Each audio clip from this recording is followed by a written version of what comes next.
This is a war like no other, an enemy that we have not faced. And after they kill all the Jews, they're coming after all the Christians, they're coming after America, they're coming after the rest of civilized existence. This requires all of us to do everything we can to help everyone to be strengthened. And that is where my father comes in. And that is what my father is doing. And I could not be more proud. Ladies and gentlemen, please welcome Alan Anthony.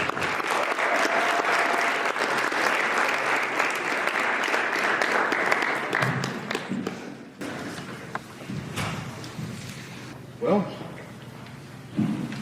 I slipped on Polish pickle.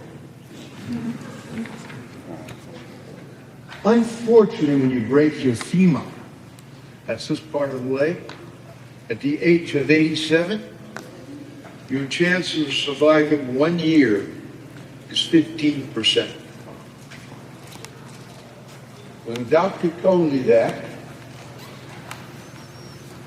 I explained to him, the Poles have been trying to kill us for centuries. I am not dying over a damn old pickle.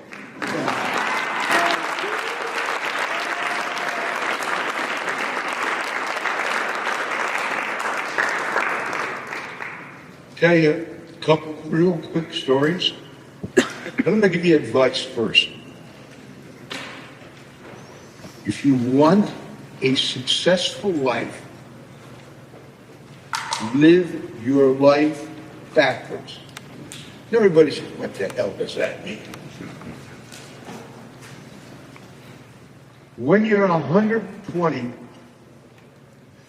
you're taking your last breath, you're going to look around you, and then you're going to think, not the buildings I built,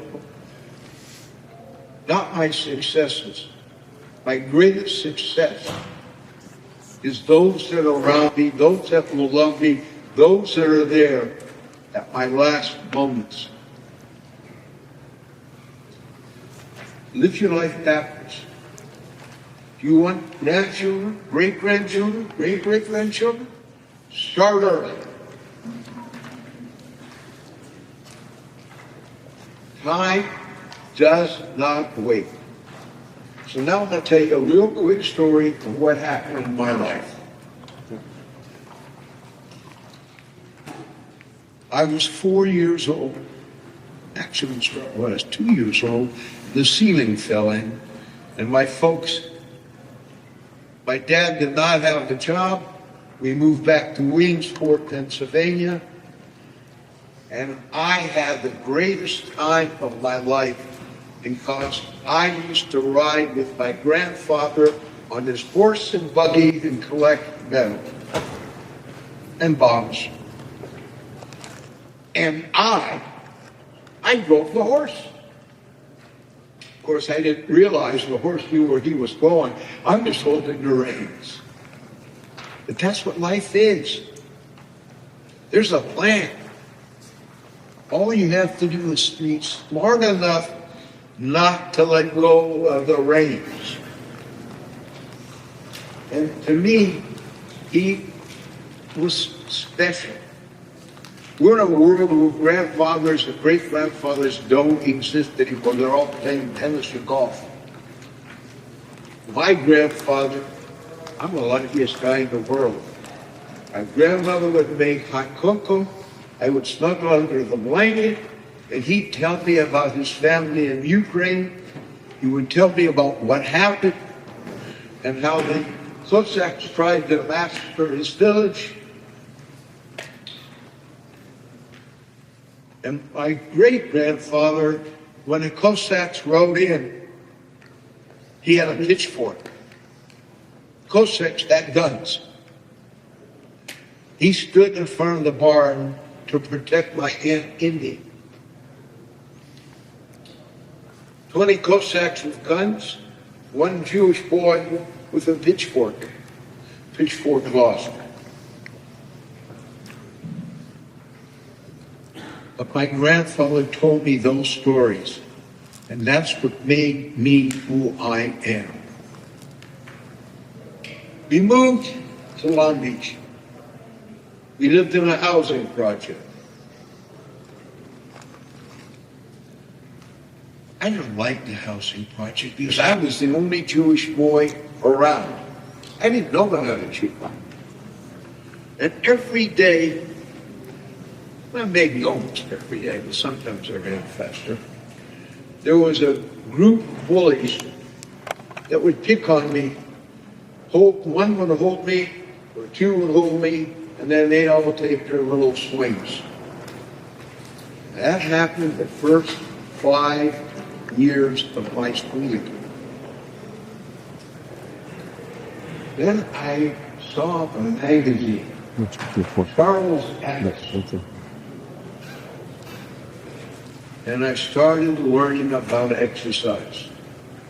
Got a job selling newspapers, and I would say, this is ridiculous. Stan is taking in the money. I would start delivering newspapers and selling them. End result, I started learning about the stock market. I started boxing.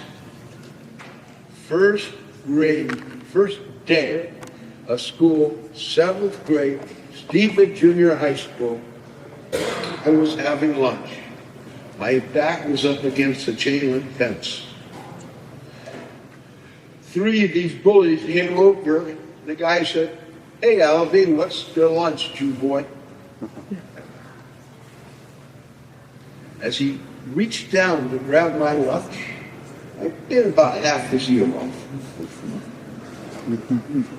Now he's got a bleeding ear and he's off screaming. We got 2 against 1.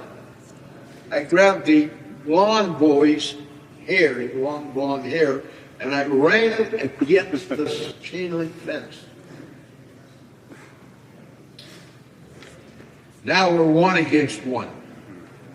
One started running. Because remember, bullies only pick on you when you're weak. They didn't know I did weightlifting. End result, I caught him in the hallway. He took off running.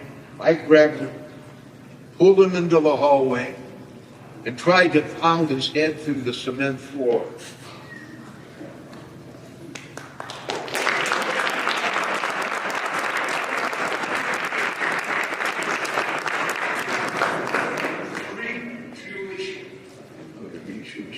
Three bullies who hated Jews went to the hospital that day. And I got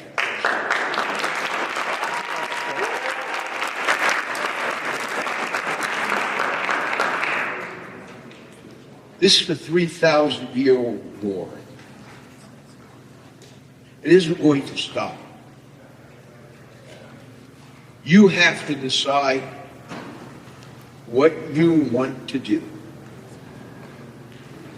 I decided nobody is ever going to pick on me because I'm a Jew. I was walking home from shul one day, and 2 African-American boys were walking the opposite direction, and one bumped into me on purpose. And I sort of was in dreamland, and all of a sudden I realized what happened. And I said, oh, shit. Now I'm 70 years old. Does this stuff ever stop? I turned around, and I was wearing sap gloves, which is an exercise glove. And I said, gentlemen, the one guy said, hey, Jew boy, run like the rest of the Jewish chickens. And I said, you assholes just picked on the wrong Jew boy.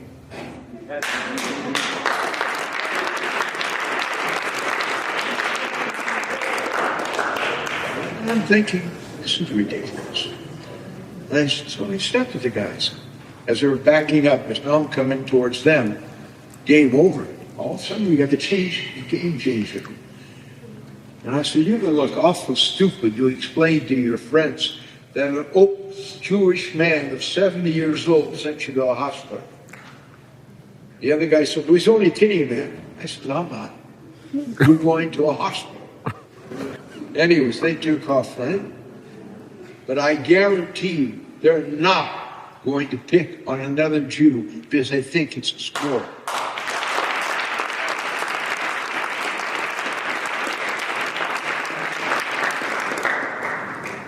In a place where there is no men, us boys must stand and strive to be men.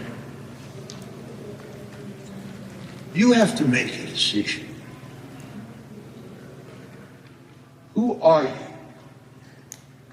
What are you? Why are you? I made that decision. I built Circus over here, which is now being torn down. So much of that drove around. But years ago, I made a decision.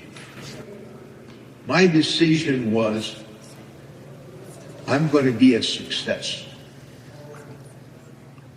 I made a decision when I was 14, I'm getting out of a housing project.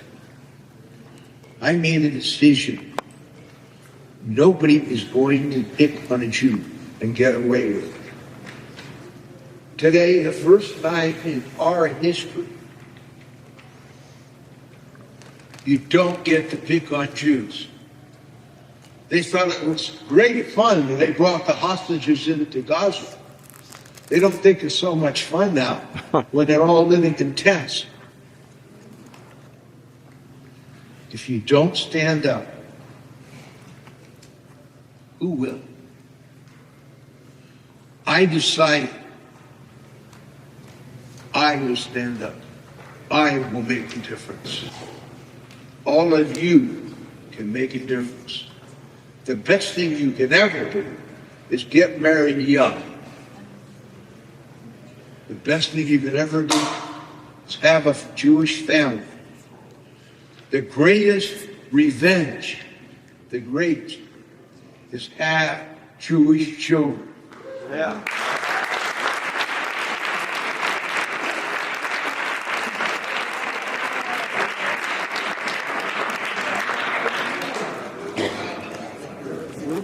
Damn, all you guys, I was married at 20. Smartest thing I ever did. Of course, I didn't know it at the time. We had our first child when we were 21. You can make a difference. You can have a great life. You can do things that were unimaginable 100 years ago. It's up to you now. Make that difference. Decide who you want, what you want for your family, what do you want for your future, and what do you want around you in your last days. I want to thank all of you for coming. It's my pride, my pleasure, because you will make a difference. You are our future. Without you, we have no future. Again, thank you very much, and I wish you the best for all of you.